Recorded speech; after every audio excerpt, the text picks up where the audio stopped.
warahmatullahi wabarakatuh. Ketemu lagi dengan saya pada kesempatan ini.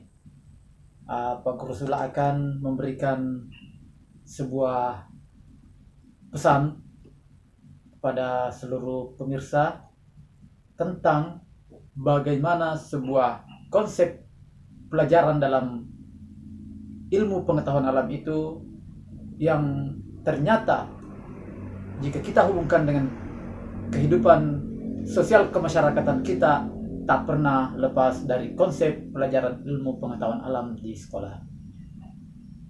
Namun sebelum kita masuk ke materi kita pada kesempatan ini, saya minta kepada seluruh teman-teman penonton sekalian untuk sekiranya bisa membantu pengembangan channel ini. Bagi yang belum subscribe, silahkan di subscribe, like, dan di share atau dibagikan untuk ditonton kepada teman-teman yang lain.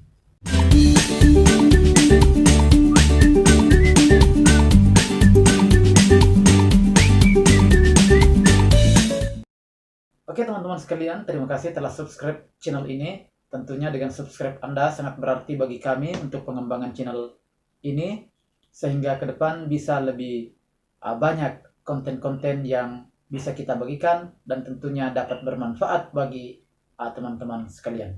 Teman sekalian, di tangan saya ini ada sebuah benda yang sangat sederhana. Ini mungkin kita sering lihat modelnya seperti ini, banyak digunakan pedagang-pedagang di pasar untuk membantu aktivitasnya dalam jual beli. Pada kesempatan ini saya perlihatkan, ini kita sering gunakan di laboratorium di sekolah untuk kegiatan praktikum. Nama alat ini adalah dinamometer atau biasa juga disebut dengan neraca pegas. Dinamometer atau neraca pegas ini fungsinya adalah untuk mengukur gaya. Jadi gunanya ini adalah alat pengukur gaya, di mana gaya yang dimaksud di sini adalah tarikan atau dorongan yang diberikan kepada suatu benda sehingga benda itu mendapat perlakuan dari benda lain. Jadi gaya yang dimaksud di sini adalah tarikan atau dorongan. Teman-teman sekalian, mungkin banyak yang bertanya bagaimana menggunakan alat ini. Tentu alat ini digunakan cukup sederhana. Ini ada skala, itu sebagai penunjuk besar gaya yang diukur oleh alat ini.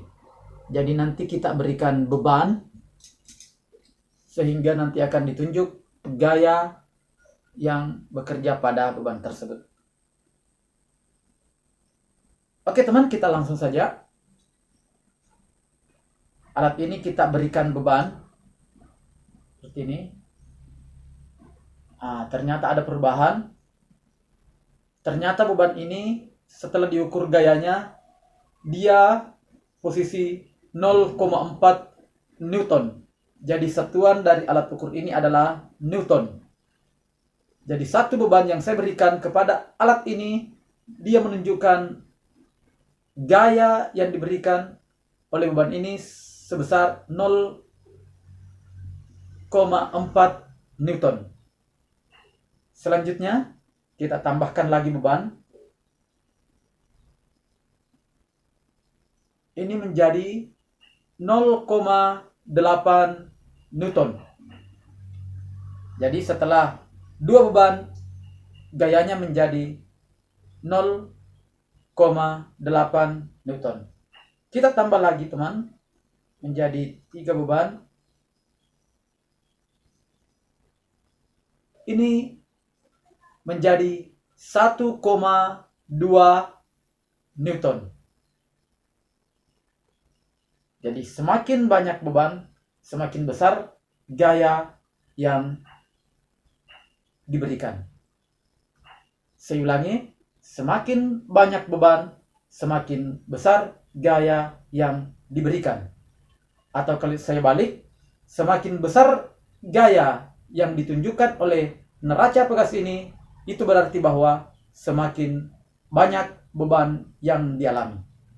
Saya ulangi kembali, semakin besar gaya yang terbaca pada alat ukur neraca pegas ini, itu menandakan bahwa semakin banyak beban yang ada di dalamnya. Oke teman, ini percobaan sederhana kita. Artinya apa? Neraca pegas ini ternyata bisa membaca gaya yang terjadi jika diberikan beban di dalamnya. Sebagai kesimpulan tadi yang kita peroleh adalah semakin banyak beban, maka gaya juga semakin besar. Atau semakin besar gaya, itu berarti semakin besar beban yang ada di dalamnya. Tentu kalau kita hubungkan dengan kehidupan nyata kita, kehidupan sosial kemasyarakatan kita, ternyata ini mempunyai kesamaan, mempunyai persamaan, bahwa semakin besar gaya seseorang, kemungkinan orang itu mempunyai banyak beban. Atau semakin berat beban seseorang yang dialami, kemungkinan orang itu kebanyakan gaya. Jadi saya ulangi, jika seseorang merasa memiliki banyak beban, kemungkinan karena dia terlalu banyak gaya. Mudah-mudahan ini bermanfaat sebagai pelajaran kita kali ini, yaitu alat pengukur gaya yang kita hubungkan dengan kehidupan kita sehari-hari. Terima kasih. Assalamualaikum warahmatullahi wabarakatuh.